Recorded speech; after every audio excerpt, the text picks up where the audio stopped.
Thank you for joining us today. My name is Kana Inagaki. I'm the Tokyo Bureau Chief for the Financial Times. I'm very honored today to speak with Mr. Masatsugu Asakawa, the president of ADB, to discuss ADB's programs to address climate change. Okay, so I'd like to go in with the questions now. First of all, I'd like to ask, climate change is a global threat, but how is Asia and the Pacific particularly vulnerable? Yeah, thank you, Inagaki-san. Yes, Asia and the Pacific is the most vulnerable region to climate change. Our countries are already facing increasing climate shocks that are impacting livelihood, food, water, and health. Poor and vulnerable populations are suffering at the brunt of these climate risks, and poor women are especially vulnerable due to pre-existing socioeconomic conditions and gender norms. In 2021, over 57 million people were affected by climate-related disasters in the region. There are negative impacts on human health related to diseases like malaria and dengue. Labor productivity drops due to heat, stress. And by 2050, rice yields from irrigated agriculture in the region could decline by 20%. The risk to the region is going to increase dramatically if development does not build in climate resilience without locking in risks. And so, investing in climate adaptation is no longer a choice, but a matter of survival. We must steer development in our region towards resilient, sustainable, and inclusive growth. I see, thank you. So ADB has outlined ambitions to fight climate change challenges. What will be the main actions needed to win the battle against climate change? Yes, ADB aims to do its part to help win the battle against climate change by serving as a climate bank for Asia and the Pacific. There are briefly four actions areas I would like to focus on. First, climate financing, including for resilience. Second, transitioning specifically away from coal. Third, providing clean energy. And fourth, making sure the transition is just and inclusive. I see. And can you also explain why is financing green growth such a critical issue for developing Asia?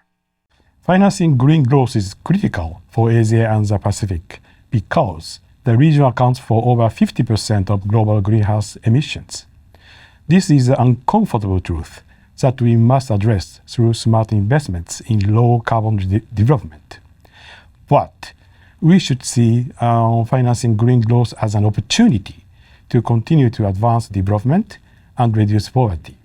We can do all this while maintaining our path to a net zero future. Developing Asia needs $1.7 trillion per year to support climate-resilient infrastructure. Developing green infrastructure represents a huge opportunity that helps developing economies cope with disaster and climate risks. We need to seize this unique opportunity by investing simultaneously in recovery from the pandemic, tackling the climate crisis, and promoting energy security. Recovery from the COVID-19 pandemic offers a historic pathway in low-carbon development. And let me add, these goals are not mutually exclusive, because recovery from the pandemic must also address the climate crisis. ADB is providing unprecedented support to these efforts. In 2021, we elevated our ambition to deliver $100 billion in cumulative climate financing to our developing member countries, DMCs, from 2019 to 2030 for those 12 years. To reach ADB's $100 billion ambition, we are exploring new opportunities for investment in climate mitigation, scaling up transformative adaptation projects that focus on resilience, and increasing climate finance in our private sector operations. Resilience and adaptation to the risks I mentioned earlier is also very important. ADB ambition is to provide at least $34 billion out of 100 of climate adaptation financing by 2030. This will support DMCs and communities to build resilience. Our 2021 climate finance for adaptation was at its highest since we started reporting in 2011. I see. Thank you. Meanwhile, energy demand in Asia is set to double by 2030. What are the next steps to ensure a reduction of carbon emissions while promoting sustainable economic development? Yeah, this is all about energy. Let's start with the context in Asia and the Pacific. 350 million people in the region still do not have enough electricity, and 150 million don't have any access at all. I want to highlight three key areas that need our attention: equitable access to energy, clean energy solutions, and private sector participation in the energy transition. First, we need to bring affordable, reliable, sustainable, and modern energy to everybody. ADB has invested $12 billion in energy access projects from 2028 to 2021. This helped to connect around 45 million households to electricity or clean cooking. We also continue to deploy more decentralized renewable energy systems in remote and island communities. Second, clean energy solutions are effective ways to decouple economic growth from rising carbon emissions. ADB is supporting renewable power generation, energy efficiency, digitalization of transmission and distribution networks, and smart power systems. In addition, improved energy efficiency could abate about a third of carbon emissions required for a net zero future. And third, we need to enable markets for clean energy to attract private sector participation. We can achieve this through energy sector reforms, institutional development, and policy frameworks to finance and manage the energy transition. We also need to rethink the role of energy subsidies and incentives to mobilize the private sector more efficiently and at the same time discipline wasteful state enterprises. So one of ADB's most ambitious programs on climate change is Energy Transition Mechanism, which aims to retire coal-fired power plants early, to scale up clean, renewable energy solutions, and to ensure that the transition is just and affordable. How will ETM support green growth in Asia and the Pacific? Oh, yes. As Inagaki-san, you mentioned, the Energy Transition Mechanism, or ETM, will bring in both public and private investments to retire existing coal-fired power plants early, and it will support clean energy technologies. I am very excited about the potential of ETM to become the largest carbon reduction model in the world. ADB launched this ETM in November 2021 with the government of Indonesia and the Philippines at Glasgow COP26.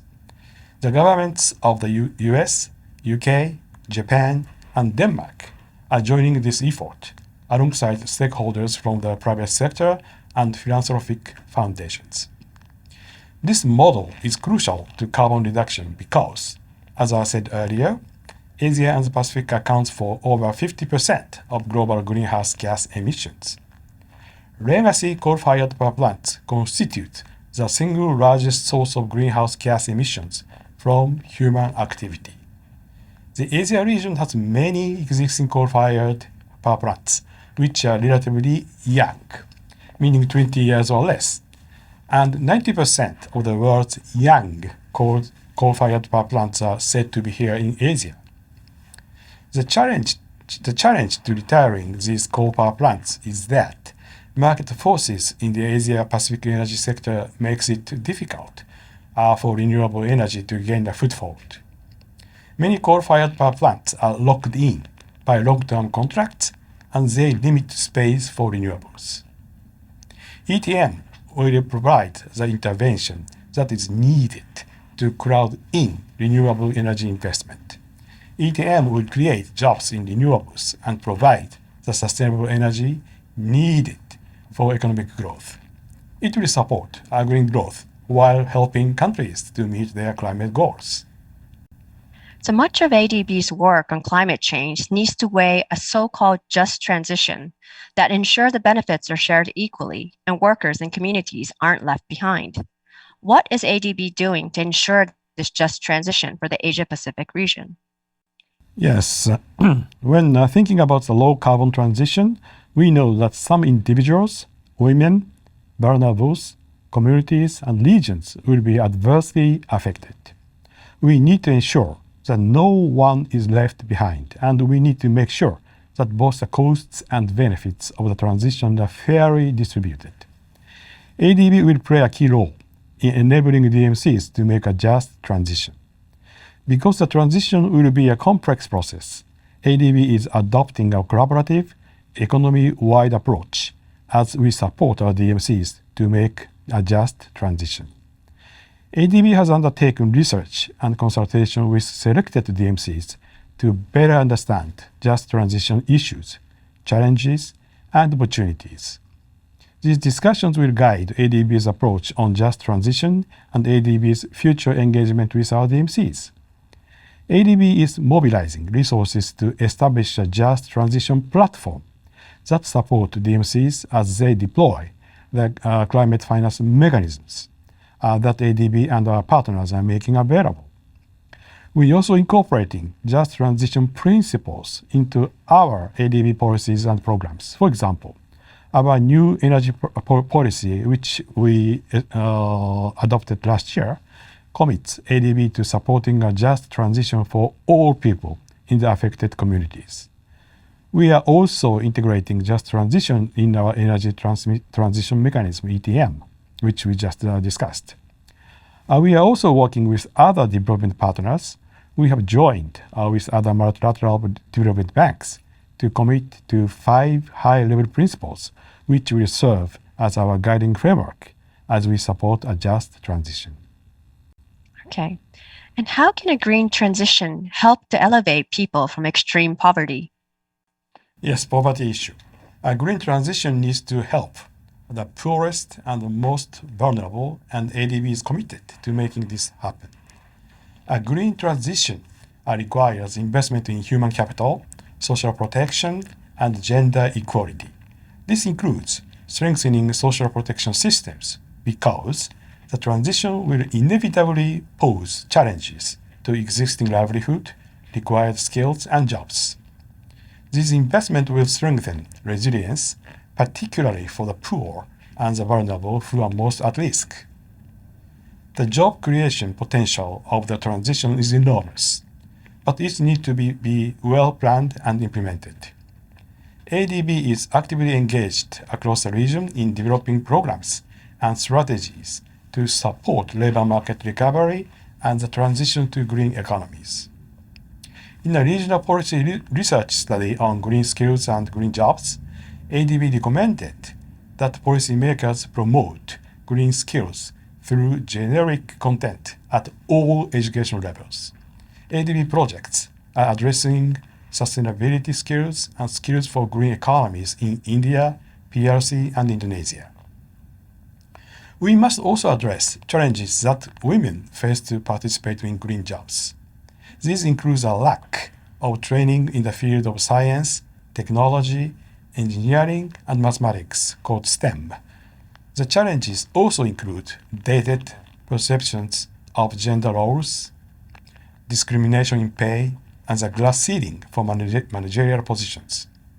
ADB is working to explore more gender-inclusive policies.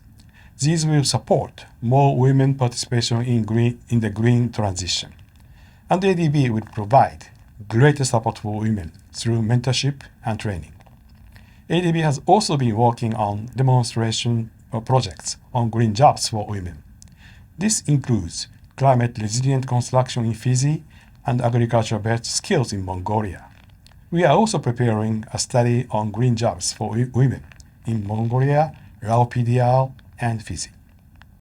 Economic and political globalization are implicated as the cause of climate change.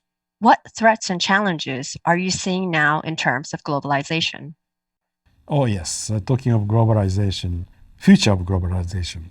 So recent crises such as the COVID-19 pandemic and also the Russian invasion of Ukraine have led many to doubt about the future of globalization.